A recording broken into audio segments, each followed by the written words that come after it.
Hi, I'm Mike with Family Handyman. Now it's important to remember some of those small monthly tasks that are really easy to forget. I'm here to walk you through some of those things that you need to remember each month, or at least check up on, to avoid some emergency repairs or any big headaches down the road. Roof leaks are hard to detect. They could go on for a long time before showing signs in your main living area. So it's a really good idea to head up to your attic during a rainstorm or maybe shortly after to look for signs of water. Check your HVAC filters in your utility room.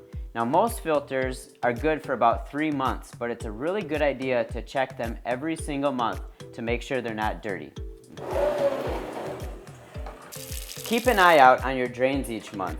If they start to slow down and not drain as fast as you'd like them to, first thing that you can do is clear the debris using a pipe cleaner. If that doesn't work, pour a cup of baking soda and watch it fizz away.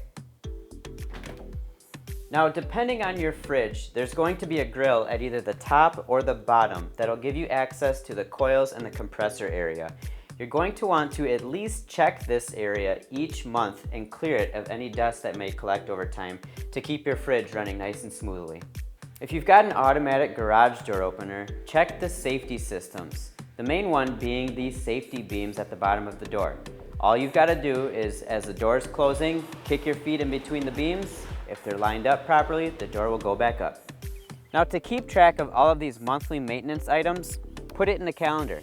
Pick a few each week and then rotate them throughout the month. Now, to find a more extensive list on all of the monthly maintenance things that you should do to your home, check us out at familyhandyman.com.